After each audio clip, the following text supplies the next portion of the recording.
Hi guys, Momo is with me right now. He probably won't last. Momo, yeah, there we are. Momo's not gonna like this topic, so he's not gonna last. But he's a bit of a sucky boy lately because his allergies are bothering him. Oh, did you not like being called that?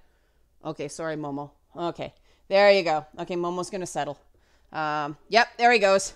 Bye, Momo. Thanks for checking in. But that was your dose of cute. I can't promise the rest of this video is going to be as cute. Judging by the title, you can't accuse me of fence sitting on this one. But obviously this is a complicated thing, and you'll notice that the specifics are why the left is losing in America. Because I think right now that's kind of undeniable. The left does not have control of any lever of government, any level of government. So the right controls Congress for now, the Senate, the White House, and the Supreme Court. So the left is losing pretty hard in America right now. And I want to talk about why, because I live in America's hat, Canada, and it's the complete opposite. Here, the left is winning hard. You know, the conservatives won the last provincial election, but that was just a repudiation. That was like, okay, we're going to punish the liberals for a while, and the NDP didn't seem quite ready for prime time, so we're going to give, Doug Ford a term to screw around, and then we're probably going to be done with them and vote the liberals back in. That's the way Ontario politics tends to work. Ontario politics, we have, I just found out last night, one of the lowest voter turnouts in the country. Yikes. But the mayors around here tend to be red Tories at best. I mean, our right-wing politicians tend to be Tories, like George Will type conservatives, as opposed to this weird culture war brand of conservative that is popular de rigueur in focus camera in the US right now. But I mean, liberalism is really having its day in Canada right now. One government has enshrined rights for transgender people in, our human rights code and our criminal code. It's attempting to lay the framework to solve some of the issues facing Indigenous communities. That's messy, and it's going to take a long time, but at least they're trying. But they've legalized marijuana. They've recognized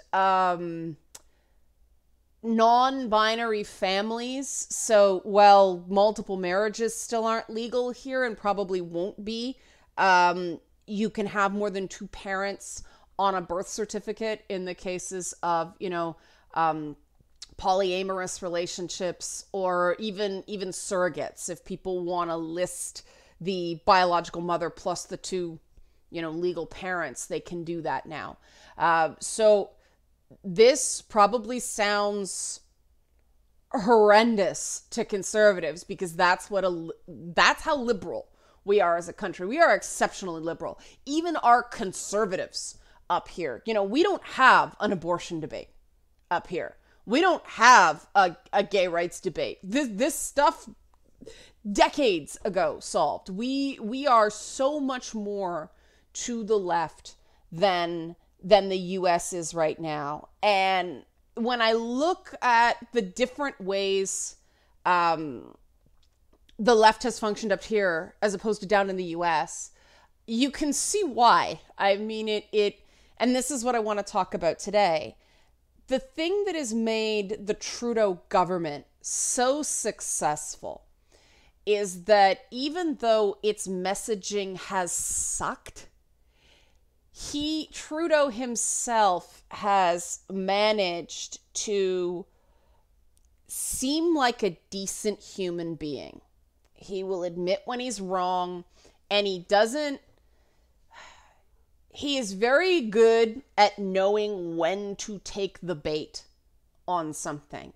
Even when he screws up, he has that high charisma score to go D&D on it.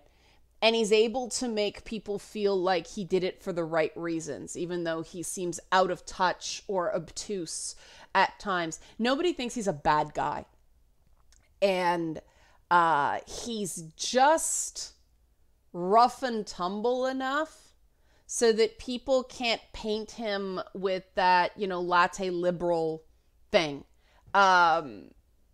Just when he descends too much into, people kind stuff and kind of that politically correct, no, really, I'm a liberal, give us money, because that's the game right now. There's an election next year. So they're trying to fill their war chest right now, and who gives money? Very engaged people, not the average voter you have to convince come election time, but very, very interested people give money.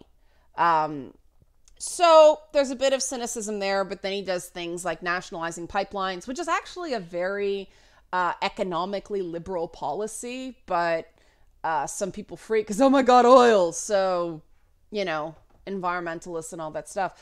But he knows how to pick his battles so that while people get utterly enraged by some of his decisions, they don't feel completely shut out by all of them.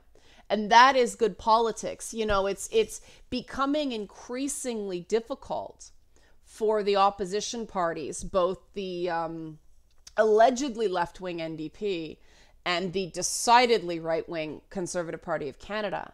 They're getting it's getting harder and harder for them to really criticize him because he's giving everybody a little bit of what they want, right? The seat of power for conservatism in Canada is Alberta and Saskatchewan, which is our oil country. So him making sure they have pipelines so that they can, get their oil to markets that aren't America, really hard for a party with that base of power to criticize that too hard, other than not far enough. And that's always kind of a weak argument to Main Street voters kind of thing. In the US, it's very, very different. In the US, and this is true of the right as well, but the right has one distinct difference from the left, and that's why the left is losing. Yes, the right-wing politicians are absolutely pandering to the most extreme authoritarian group identity parts of their party, parts of their base. They have alienated more economic conservatives, big business, globalist, free trade conservatives. They've alienated those people. But they've got an energized enough base that they can continue to get stuff done for a bunch of reasons I don't have time to get into right now. But the left has equally demanded certain litmus tests from any politician that is going to make it through a primary that appeals to that authoritarian left base right now.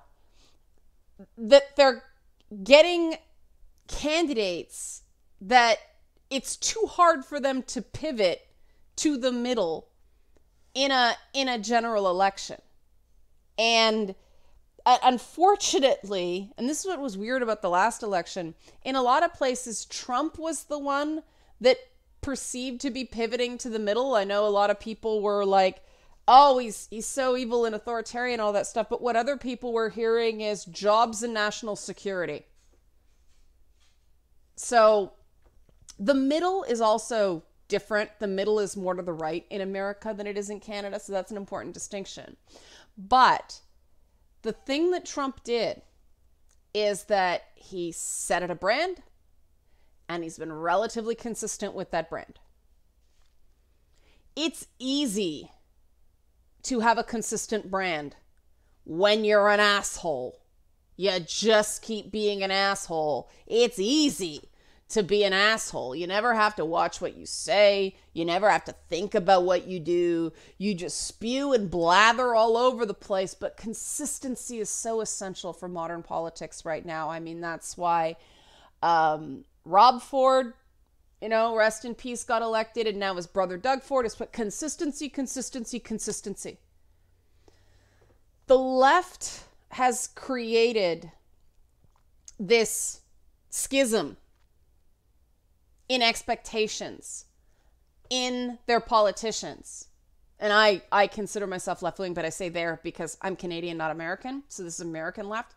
It is impossible to remain consistent and check all the boxes that the authoritarian left demands of their candidates. Because, I mean, even Bernie Sanders doesn't pass their litmus test because, you get an X, Bernie Sanders, because you're not a woman of color. That's one of the things they want. You're cisgender, so too bad. You're straight. Meh. But also, he's pro-gun most of the time. That's why he tends to vote Democrat, but he's officially an independent because Vermont is a gun state. Even though it's super, super liberal in other ways, Vermont is a state of gun owners. So he is not going to get that, the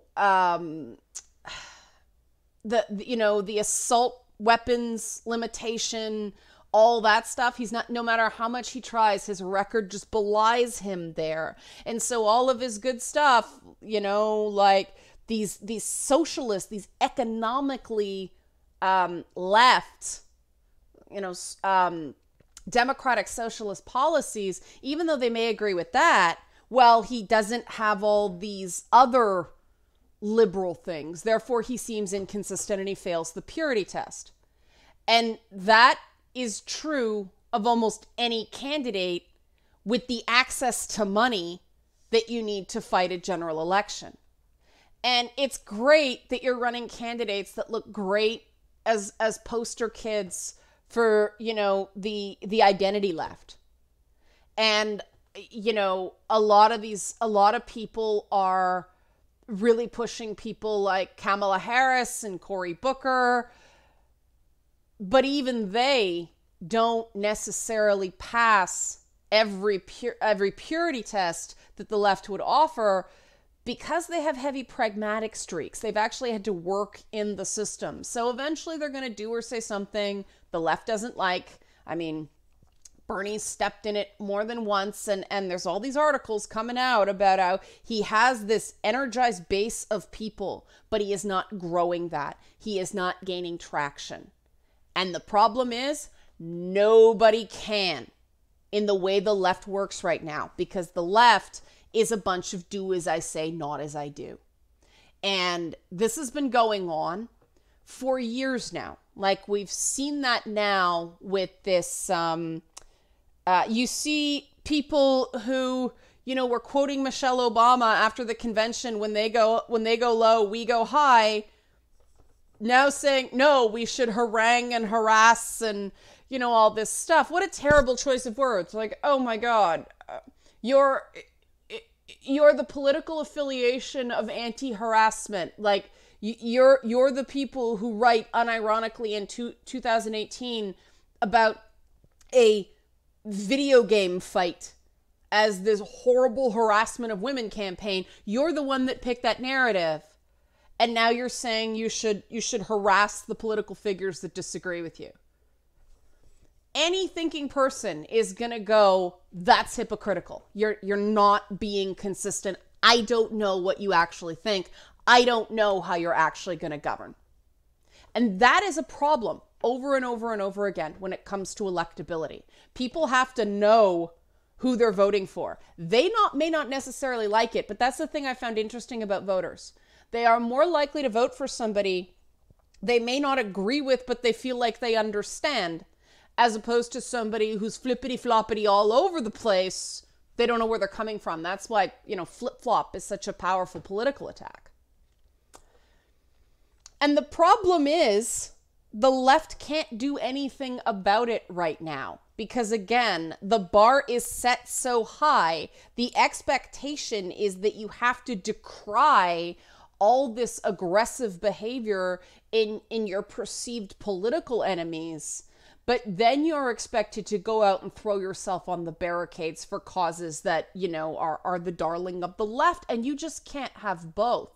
To an average workaday moderate American, this just seems like hypocrisy.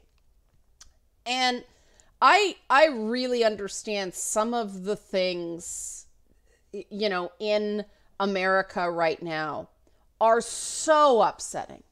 They are so profoundly disturbing that I completely understand why people would feel the need to do something. But the problem is that activism has kind of become a lowest common denominator thing, and this is one of the other things the right is doing better than the left. Well, yes, the right has their trolls that are out there fighting the culture war and fighting on the internet and taking out billboards and doing all that provocative culture war stuff. They also have organizers that are going out and funding the super PACs and raising money for political campaigns and behind the scenes making sure that they have the votes on certain things like tax cuts. And there are certain things that conservatives can decide that they agree with because they're allowed to be assholes. And so they can screw abortion clinics, screw immigrants, screw this, screw that, tax cuts we can agree on, fine, nothing else matters. Whereas liberals, what's their issue that they are similarly safe on?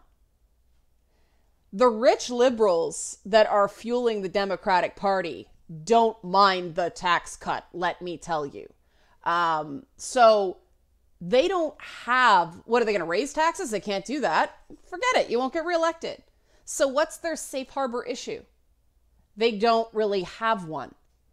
And the problem now is that, and I've had, and this is part of the reason I decided to talk about this, I've had a lot of people say to me in the last week or so, and apropos of nothing, and this is what broke my heart, basically that they are pro-trans rights or that they want to be supportive of this sort of thing, but they'd really just like trans activism to go away. Thank you very much. It's scary and mean and blah, blah, blah, blah, blah.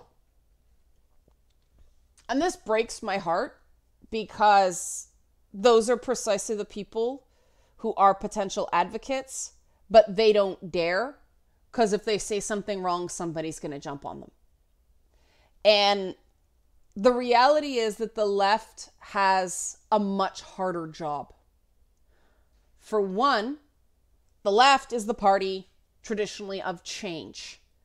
You're trying to create more rights for, if you believe in Marxist classes of oppression and, structural oppression and all that stuff, you have to understand you're at a power deficit. You are advocating for people with no power. That means they have no power. That means it's gonna be harder. You either have to get so many people behind you that the people in power cave, or you have to convince the people in power. The problem is the minute you start talking to the people in power, well, you're a sellout and blah, blah, blah, blah, blah. Well, you're excommunicated from the left. You're an alt-right Nazi now.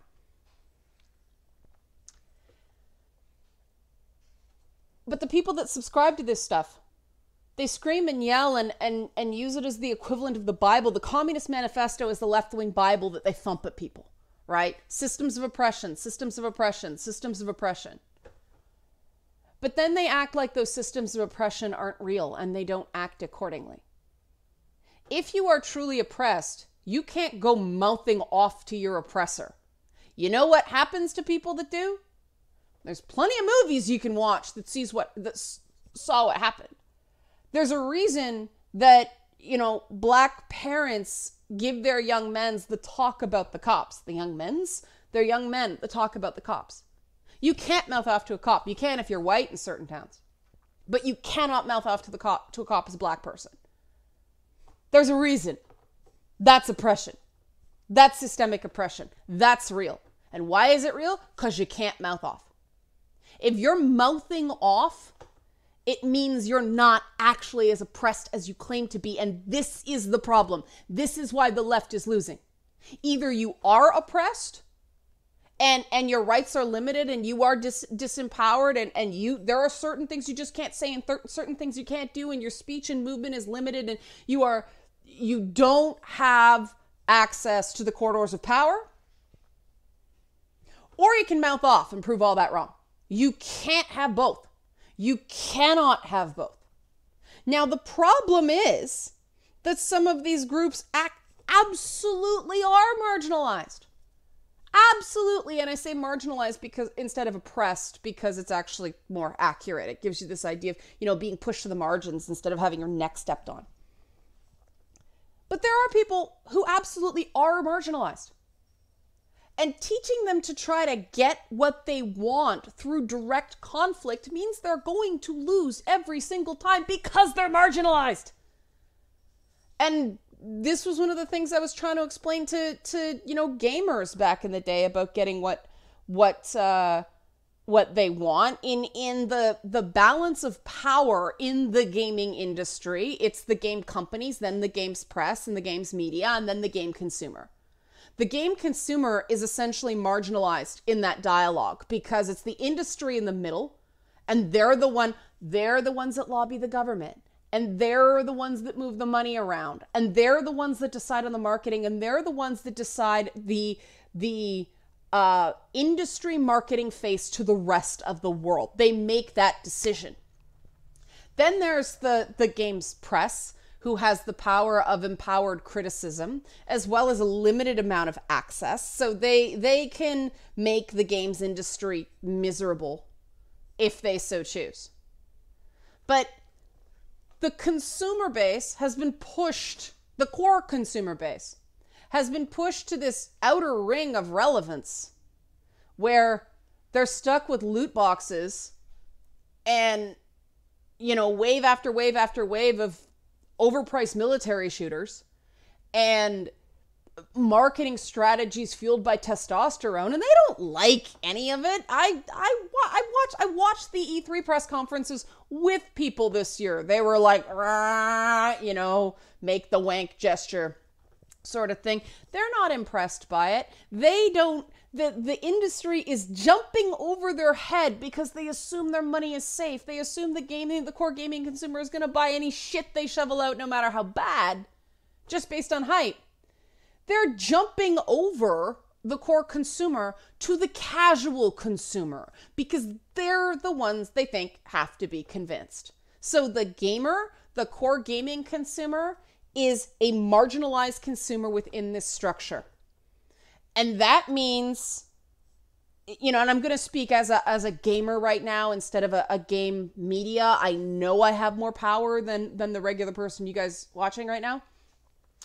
But just wearing my gamer cap, I can't go and scream and yell when I don't like something. I'll just get ignored. I'll just get called a name and dismissed. I have to have a better argument. Even as a pundit, even with just my, medium-sized YouTube channel, I don't have the power of some of the bigger channels or Kotaku or Polygon or something like that. So I can't just go off half-cocked and say whatever I want and seem like a raving lunatic. I'll completely get dismissed. You guys will probably find it entertaining as shit, but it won't do much good. I mean, it'll be freaking funny if I lost my mind, but it wouldn't do much. Other people have more power because they are essentially endorsed by the gaming industry. Hey, we should listen to them. They have something important to say. Or even more powerful, Hollywood celebrities outside of gaming. Certain people within the industry just fall all over themselves at a Hollywood celebrity endorsement. So I act accordingly. And it is really hard sometimes. And I do slip. sometimes about name calling. And I mean, it happened the other day. Somebody was going after Boogie, and I was trying to make a point to the guy that, if you think it's okay to talk to people this way, you're sure getting offended when other people do it. But I recognize there's a risk to that, and I had to be very, very careful. And, afterwards I thought, maybe I shouldn't have done it quite that way. Maybe I should have just cut the conversation off before it got that point. But you know what? I'm allowed to have a little bit of frickin' fun. But I acknowledge the dissonance there. I acknowledge the potential pitfall of doing that, which means I'm not gonna fly totally into it and end up seeming completely ridiculous. I know that you guys rely on me to be better than that. Even when I do a Beelzebub video, there's places I won't go. It was so hard not to go there on the last one, let me tell you. But I'm glad I didn't. Because if we are going to reclaim the damn middle, forget about the left. Just basic common sense that doesn't have the dialogue driven by authoritarians. We have to recognize that authoritarians are good at power. They're good at making people act against their own best interests. And we cannot beat them at that game. We cannot sink to their level and have Samantha Bee calling Ivanka Trump bad words and people cussing out this and cussing out that. And I stand by a private establishment's right to reserve the right to refuse service to anybody. That's very important.